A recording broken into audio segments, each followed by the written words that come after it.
Hi guys, welcome back to my channel.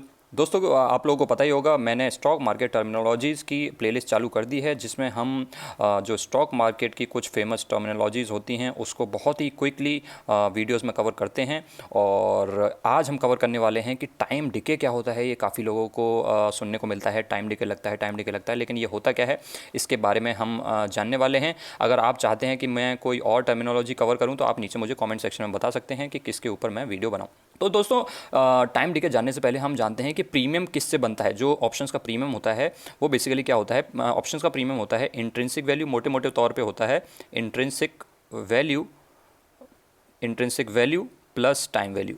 ये जो options का प्रीमियम है वो इन दो चीज़ों से मिलकर के बनता है मोटे मोटे तौर पे। इसके साथ आप वॉलेटिलिटी भी ऐड कर सकते हैं, वॉलेटिलिटी की वजह से भी प्रीमियम बनता है, लेकिन मोटे मोटे तौर पे जो है intrinsic value plus time value होता है। अब इसमें इंट्रिंसिक वैल्यू आई होप आप लोगों को पता होगी, शॉर्ट में बता देता हूँ। इंट्रिंसिक वैल्यू का मतलब होता है कि आपके जो स्ट्राइक प्राइस की या आपके ऑप्शन की मनीनेस कितनी है। मनीनेस मैं भी अज्यूम कर रहा हूँ मैं कि आपको पता होगा ITM, ATM, OTM, in the money, at the money, OTM, out of money क्या होता है। क्विकली मैं बता देता हूँ इंट्रिंसिक वैल्यू क्या होती है। इंट्रिंसिक वैल्यू बेसिकली होती है कि आपका ऑप्शन कितना इन द मनी है। सपोज़ करिए आपने 100 रुपये का कॉल ऑप्शन खरीदा और 90 रुपये पे स्टॉक चल रहा था। तो अगर अभी इसकी क्योंकि ये अभी out of money call option है, इसकी इंट्रिंसिक वैल्यू है 0। अगर ये स्टॉक जो है 90 से बढ़ कर के 100 रुपये पहुँच जाता है तो आपके 100 रुपये के कॉल ऑप्शन की इंट्रिंसिक वैल्यू अभी भी 0 है, क्योंकि ये अभी एट द मनी है, इन द मनी नहीं हुआ है। अगर ये जो स्टॉक है 100 रुपये से बढ़ कर के 110 पहुँच जाता है तो ये आपकी जो कॉल है ये इन द मनी हो गई है। और कितने से इन द मनी है ये आप देखिए, 100 रुपये का कॉल ऑप्शन था, 110 पहुंच गया स्टॉक, तो इसमें आप इसका डिफरेंस ले लीजिए। कितना डिफरेंस है? 110 माइनस 100, 10 रुपये का। तो इसमें आपकी 10 रुपये की इंट्रिंसिक वैल्यू हो जाएगी। लेकिन पुट ऑप्शन में उल्टा होता है। पुट ऑप्शन में जो इन द मनी है वो नीचे की साइड होता है। इसका मतलब क्या है? अगर आपने 100 रुपये का पुट ऑप्शन खरीदा है तो अगर स्टॉक जो है 110 पे चल रहा है तो ये OTM माना जाएगा। अगर 110 पे स्टॉक चल रहा है तो आपकी जो 100 वाली पुट है ये OTM मानी जाएगी, उसमें इंट्रिंसिक वैल्यू 0 होगी। अगर जो स्टॉक का प्राइस है वो 110 से घट करके 100 रुपये पहुंच जाता है तो ये एट द मनी हो जाएगा, लेकिन इस केस में भी इंट्रिंसिक वैल्यू आपकी 0 रहेगी। लेकिन इन द मनी कब होगी आपकी ये पुट ऑप्शन? जब स्टॉक का प्राइस घट करके हो जाएगा 90, 95, 99, कहीं पे भी 100 रुपये से नीचे जैसे ही चला जाएगा आपकी जो 100 वाली पुट है ये इन द मनी हो जाएगी और इसके अंदर इंट्रिंसिक वैल्यू आ जाएगी। सो अगर 90 रुपये पे स्टॉक पहुँच जाएगा तो इसमें भी कितनी इंट्रिंसिक वैल्यू हो जाएगी? 10 रुपये हो जाएगी। अगर ये 95 पे पहुँच जाएगा तो आपके 100 रुपये के पुट ऑप्शन की इंट्रिंसिक वैल्यू कितनी होगी? 5 रुपये होगी। तो जितना ज़्यादा इन द मनी होता है आपका ऑप्शन, उतनी ज़्यादा उसमें इंट्रिंसिक वैल्यू होती है। और डिफरेंस और कितनी होती है? Difference of your strike price and your spot price, इसका एब्सोल्यूट डिफरेंस। इंट्रिंसिक वैल्यू हमेशा पॉजिटिव या 0 होती है। ठीक है, सो ये होती है इंट्रिंसिक वैल्यू। लेकिन दोस्तों आज हम इंट्रिंसिक वैल्यू जानने नहीं आए हैं, आज हम जानने आए हैं कि टाइम डिके क्या होता है। सो अब टाइम डिके जानने से पहले आपको पता होना चाहिए कि टाइम वैल्यू क्या होती है। तो मैं आपको बताता हूँ टाइम वैल्यू क्या होती है। सो सपोज़ करिए दोस्तों, मैं आपसे कहता हूँ कि निफ्टी जो है 5 साल बाद कहाँ होगा। तो आपके लिए ये इस क्वेश्चन का आंसर करना कितना मुश्किल है आप मुझे बताइए? काफ़ी मुश्किल है। 5 साल बाद निफ्टी कहाँ होगा हम नहीं बता सकते। अब मैं इसको आपके लिए थोड़ा सा आसान कर देता हूँ। मैं आपसे पूछता हूँ निफ्टी जो है 1 साल बाद कहाँ होगा। तो ये 5 साल के कंपैरिजन में थोड़ा सा इजी हो गया क्वेश्चन, 1 साल बाद कहाँ होगा। अब मैं इसको आपके लिए थोड़ा सा और इजी कर देता हूँ। अब आप मुझे बताइए निफ्टी जो है 1 महीने बाद कहाँ होगा। 1 महीने बाद कहाँ होगा? तो ये आपको लग रहा होगा हाँ अब मैं थोड़ी सी एक रेंज निकाल सकता हूँ कि निफ्टी 1 महीने बाद कहाँ होगा, है ना। It is getting easier. अब मैं आपसे कहता हूँ कि 1 महीने भी नहीं, आप मुझे बताइए 1 हफ़्ते बाद निफ्टी कहाँ होगा। अब आपको लग रहा होगा ये तो काफ़ी ईजी हो गया, 1 हफ़्ते बाद की रेंज तो मैं बता सकता हूँ। अब मैं आपको इसके लिए बिल्कुल आपके लिए इसको ईजीएस्ट कर देता हूँ। निफ्टी बताइए 1 दिन बाद कहाँ होगा। तो आपको लग रहा होगा 1 दिन बाद की रेंज तो बिल्कुल बताई जा सकती है, राइट। तो आपको इसमें क्या, आपने इसमें क्या देखा? मैं जैसे जैसे टाइम घटा रहा था, 5 साल से 1 साल, 1 साल से 1 महीना, 1 महीने से 1 हफ़्ता, 1 हफ़्ता से 1 दिन, आपके लिए उस चीज़ को प्रेडिक्ट कर पाना बहुत ही आसान होता चला जा रहा था, है ना। उसके लिए आपके लिए उस चीज़ को बता पाना आसान होता चला जा रहा था। इसका मतलब आपका जो रिस्क है वो कम होता चला जा रहा था, हो रहा था कि नहीं हो रहा था। 5 साल बाद निफ्टी कहाँ होगा इसकी रेंज निकाल पाना, इस चीज़ पे बैट करना, इस चीज़ में बहुत ज़्यादा रिस्क है। 1 साल बाद के लिए बैट करना, इसमें थोड़ा सा कम रिस्क है लेकिन फिर भी काफ़ी रिस्क है। 1 महीने बाद बैट करना, उसमें थोड़ा सा कम रिस्क है। 1 हफ्ते बाद करने में उसमें और कम रिस्क है। और 1 दिन बाद क्या होगा निफ्टी में, इसमें तो बहुत ही कम रिस्क है। इसका मतलब जो एक्सपायरी होती है वो जितनी ज़्यादा पास होती चली जाती है, आपका जो रिस्क है वो कम होता चला जाता है। अब आपका रिस्क का मतलब क्या है, जो ऑप्शंस ट्रेडिंग है या जो ऑप्शंस है उसको हम सेलर्स के पर्सपेक्टिव से देखते हैं। सेलर्स के पर्सपेक्टिव से देखते हैं क्योंकि वो अनलिमिटेड रिस्क लेते हैं, वो इतना ज़्यादा मार्जिन मनी देते हैं, इतना ज़्यादा पैसा लगाते हैं और वही बड़े प्लेयर्स होते हैं। इसीलिए हमेशा इसको सेलर्स के पर्सपेक्टिव से देखा जाता है। सो अगर कोई बंदा सपोज़ करिए निफ्टी अभी चल रहा है 17,000 के आसपास, निफ्टी अभी 17,000 के आसपास चल रहा है, तो अगर किसी को 18,000 की कॉल बेचनी है, सपोज़ करिए कोई ऑप्शन सेल कर रहा है कि 18,000 की किसी ने कॉल बेची, तो अगर कोई 18,000 की कॉल बेच रहा है उसका मतलब वो क्या कहना चाह रहा है, इसका मतलब वो ये कहना चाह रहा है कि उसे लगता है कि निफ्टी जो है 18,000 से नीचे नीचे रहेगा एक्सपायरी तक 18,000 से नीचे नीचे रहेगा। तो हम अगर एक्सपायरी 5 साल बाद है तो ऑब्वियसली बहुत ज़्यादा बड़ा रिस्क ले रहा है ना, ऑप्शन सेलर बहुत ज़्यादा बड़ा रिस्क ले रहा है, क्योंकि 5 साल में तो ऐसा हो सकता है ये 18,000 की जगह 38,000 हो जाए मार्केट, ऐसा बिल्कुल हो सकता है। अगर ये एक्सपायरी 1 साल बाद की होती है, मैं हाइपोथेटिकल सिचुएशन ले रहा हूँ, 5 साल बाद की एक्सपायरी होती नहीं है, मैं हाइपोथेटिकल सिचुएशन ले रहा हूँ।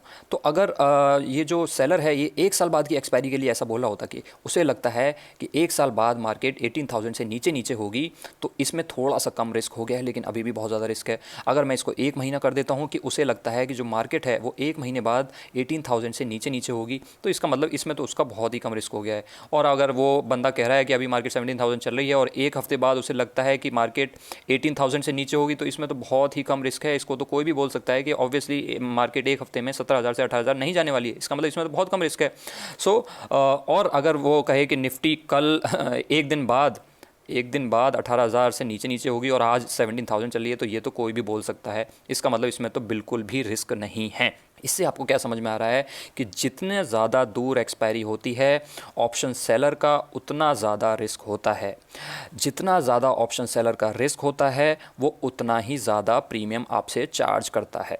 इसका मतलब अगर 5 साल वाली बैट अगर वो कर रहा है कि 5 साल बाद उसे लगता है 18,000 से मार्केट नीचे होगी, तो उसमें वो आपसे बहुत ज़्यादा प्रीमियम चार्ज करेगा। और अगर 1 साल बाद के लिए वो बोल रहा है तो उसमें आपसे 5 साल से थोड़ा सा कम चार्ज करेगा, लेकिन फिर भी काफ़ी ज़्यादा चार्ज करेगा। 1 महीने के लिए तो उससे भी कम चार्ज करेगा, 1 हफ्ते के लिए तो बहुत कम प्रीमियम चार्ज करेगा, और 1 दिन के लिए तो बहुत ही almost tending to zero premium आपसे चार्ज करेगा। तो ये जो प्रीमियम में आपको घटावट दिख रही है, ये जो ऑप्शन सेलर की एक्सपेक्टेशन है प्रीमियम की, और जो प्रीमियम आपसे चार्ज कर रहा है वो धीरे धीरे जो ये जो घट रहा है ना, ये बेसिकली टाइम वैल्यू जो थी ना प्रीमियम के अंदर, एक थी इंट्रिंसिक वैल्यू और दूसरा था टाइम वैल्यू, तो वो इस टाइम वैल्यू को घटा रहा है।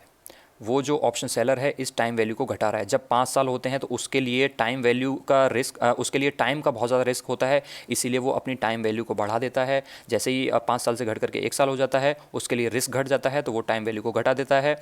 और जैसे ही 1 साल से 1 महीना हो जाता है वो टाइम वैल्यू को और घटा देता है, और एंड सो ऑन। इसका मतलब जैसे जैसे टाइम बढ़ता है, सपोज़ करिए हमने किसी महीने की पहली तारीख को कोई ट्रेड लिया और 30 तारीख को एक्सपायरी है, तो जैसे जैसे हम इस तरफ बढ़ेंगे, 1 से 2, 2 से 3, 3 से 4 इस तरफ बढ़ेंगे, आपको क्या दिख रहा है कि जो एक्सपायरी में जो टाइम बचा है वो धीरे धीरे कम होता जा रहा है। पहले 30 दिन का गैप था, फिर 29 डेज़ का होगा, फिर 28, 27, 26, 25 इस तरीके से हो रहा है। इसका मतलब जो ऑप्शन सेलर है वो आपसे जो प्रीमियम चार्ज करेगा उसके अंदर जो टाइम वैल्यू है इसको घटाता चला जाएगा, क्योंकि उसका जो टाइम की वजह से रिस्क है वो घटता चला जा रहा है। और इसी वजह से आपका, क्योंकि ये टाइम वैल्यू घट रही है और प्रीमियम बनता है intrinsic value plus time value से, और वो इस टाइम वैल्यू को घटा रहा है, इसकी वजह से आपका प्रीमियम भी घटता है। क्योंकि ये जो प्रीमियम 2 कंपोनेंट से बना है, इंट्रिंसिक वैल्यू और टाइम वैल्यू, उसमें से एक कंपोनेंट घट रहा है, तो ऑब्वियसली ये प्रीमियम भी घटेगा। मतलब बढ़ भी सकता है अगर इंट्रिंसिक वैल्यू बहुत ज़्यादा बढ़ जाए, लेकिन इस कंपोनेंट की वजह से तो घट ही रहा है। इसी कंपोनेंट की वजह से प्रीमियम जो कम हो रहा है इसको हम बोलते हैं टाइम डिके। अब डिके का मीनिंग भी आप गूगल कर सकते हैं। डिके का मतलब बेसिकली मतलब होता है कम होना, घटना, गायब होना and so on. So decay का वर्ड इसीलिए यहाँ पे यूज़ होता है, इसी को हम बोलते हैं टाइम डिके। सो कुछ इस तरीके का ग्राफ होता है टाइम डिके का, आप यहाँ पे देख सकते हैं। यहाँ पे वाई एक्सिस पे आएगा टाइम वैल्यू वाई एक्सिस पे आएगा टाइम वैल्यू, एक्स एक्सिस पे आएगा टाइम टू एक्सपायरी। अब यहाँ पे 9 मंथ्स एंड 0 मंथ्स लिखे हैं, यहाँ पे आप डेज़ में ले सकते हैं। सपोज़ करिए 30 डेज़ हैं तो यहाँ पे 9 मंथ्स की जगह आप 30 डेज़ भी लिख सकते हैं। और यहाँ पे 0 आएगा क्योंकि इसको हम बोलेंगे एक्सपायरी, ये एक्सपायरी वाला दिन है। सो यहाँ पे चाहे मंथ्स हों चाहे डेज़ हों, ये 0 हो जाएगा, ये एक्सपायरी वाला पॉइंट है। सो आपको इसमें क्या दिख रहा है कि स्टार्टिंग में जब 30 डेज़ बचे थे तब आपसे ऑप्शन सेलर कुछ टाइम वैल्यू चार्ज कर रहा था। जैसे जैसे दिन कम होते जा रहे थे, जो टाइम वैल्यू है वो आपसे कम चार्ज करना स्टार्ट कर रहा था, और जैसे जैसे और टाइम बढ़ता गया टाइम वैल्यू और कम होती जाती है। और गाइज़ यहाँ पे आप एक चीज़ नोटिस करेंगे कि इस पॉइंट के बाद यहाँ पे जैसे ही एक्सपायरी के हम बहुत ज़्यादा क्लोज चले जाते हैं, यहाँ पे सडन ड्रॉप आता है प्रीमियम में, सडन ड्रॉप आता है टाइम वैल्यू में एंड हैंस प्रीमियम में। इसीलिए हम कहते हैं कि जब एक्सपायरी के हम पास जाते हैं तो टाइम डिके जो है वो फास्ट हो जाता है। ये आपको इस ग्राफ से काफ़ी क्लियर होगा कि टाइम डिके क्यों फास्ट हो जाता है, यहाँ पे आपको दिख रहा होगा। टाइम डिके बहुत ज़्यादा फास्ट हो जाता है एक्सपायरी के क्लोज़, क्योंकि आप देख सकते हैं स्टार्टिंग में ये ग्राफ बिल्कुल एकदम फ्लैट जैसा था, तो दिन गुजर रहे थे लेकिन टाइम वैल्यू में उतना ज़्यादा फ़र्क नहीं आ रहा था। लेकिन एक्सपायरी के क्लोज़ जब दिन गुजरते हैं तो बहुत ही तेज़ हो जाता है टाइम डिके। इसका रीज़न ये है कि यहाँ पे आप देखिए, यहाँ पे आप जैसे मैंने यहाँ पे 30 डेज़ लिखा था, ठीक है 30 डेज़। अब स्टार्टिंग में 30 डेज़ से हम गए 29 डेज़, तो 30 दिन में से एक दिन कम हुआ। इसका percentage change in terms of time काफ़ी कम है। 30 दिन में से एक दिन घटाएंगे आप, बहुत कम परसेंटेज है। 30 दिन में से 3 दिन घटाएंगे 10% है बस। लेकिन यहाँ पे अगर हम पहुँच जाएँ, सपोज़ करिए हम बीच में कहीं पहुँच जाते हैं, यहाँ पे सपोज़ करिए 15 दिन बचे थे। अब 30 में से 3 दिन घटाए मैंने, वो उसका था 10%। अगर मैं 15 में से 3 दिन घटाऊँगा तो आप मुझे बताइए कितना है, ये इसका 20% है ना।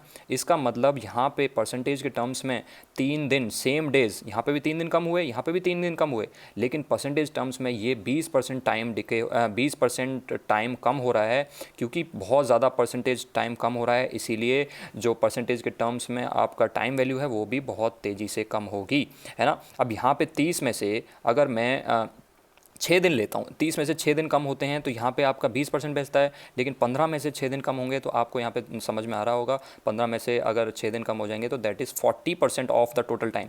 15 में से 4 दिन कम होंगे तो 40% ऑफ द टोटल टाइम है। तो यहाँ पे इसीलिए टाइम डिके फास्ट होता है। इसीलिए आप लोगों ने कई बार मुझे कहते हुए देखा होगा कि एक्सपायरी के 2 हफ्ते पहले टाइम डिके बहुत फास्ट हो जाता है और वहाँ पर ऑप्शन सेलिंग की अच्छी अपॉर्चुनिटीज़ बन जाती हैं, और ऑप्शन बायर्स के लिए वो टाइम आइडियल नहीं होता है। सो गाइज़ ये था सारा कुछ टाइम डिके के बारे में। हाँ, एक चीज़ मैं बता देता हूँ, ये एक्सपायरी है, एक्सपायरी वाले दिन टाइम वैल्यू जो है वो 0 हो जाती है, चाहे ऑप्शन इन द मनी हो, चाहे ऑप्शन आउट ऑफ मनी हो, चाहे ऑप्शन एट द मनी हो। एक्सपायरी वाले दिन जब एक्सपायर हो जाता है तो टाइम वैल्यू सारे ऑप्शंस की 0 हो जाती है। इसीलिए अगर कोई OTM ऑप्शन है तो उसका टोटल प्रीमियम भी 0 हो जाता है, क्योंकि इंट्रिंसिक वैल्यू भी 0 होती है, टाइम वैल्यू भी 0 होती है। अगर कोई ATM ऑप्शन है उसमें भी इंट्रिंसिक वैल्यू 0 होती है और टाइम वैल्यू तो सब में 0 होती है, उसका भी प्रीमियम 0 होता है। और कोई इन द मनी ऑप्शन जो होता है सिर्फ उसी में कुछ प्रीमियम बचता है, और वो कितना प्रीमियम बचता है, वो बचता है इंट्रिंसिक वैल्यू के बराबर। और इंट्रिंसिक वैल्यू कितनी होती है, स्पॉट प्राइस और स्ट्राइक प्राइस का डिफरेंस। आप लोगों ने ये कई बार देखा होगा कि जो लोग ऑप्शन बाय करते हैं और OTM रह जाते हैं तो उनके जो प्रीमियम हैं वो 0 हो जाते हैं। तो वो इसी वजह से 0 हो जाते हैं, क्योंकि ना तो टाइम वैल्यू बचती है ना ही इंट्रिंसिक वैल्यू बचती है। तो गाइज बताइए आप लोगों को ये वीडियो कैसी लगी। आई होप आप लोगों को इसमें टाइम डिके, थीटा डिके के साथ साथ ATM, OTM, ITM के बारे में थोड़ा सा पता लगा होगा, प्रीमियम कैसे चेंज होता है, ये सारी चीज़ें पता लगा होगी। और आई होप आप लोगों को ये वीडियो पसंद आई होगी। अगर पसंद आई हो, अगर दिल से पसंद आई हो तभी लाइक करना, अदरवाइज़ लाइक करने का कोई पॉइंट नहीं है। और अगर अभी तक चैनल को सब्सक्राइब नहीं किया है और ऐसा एजुकेशनल कंटेंट चाहते हैं, अगर ऐसी इन्फॉर्मेशनल वीडियोज़ चाहते हैं तो चैनल को सब्सक्राइब कर सकते हैं। Thanks for watching guys, I will see you next time.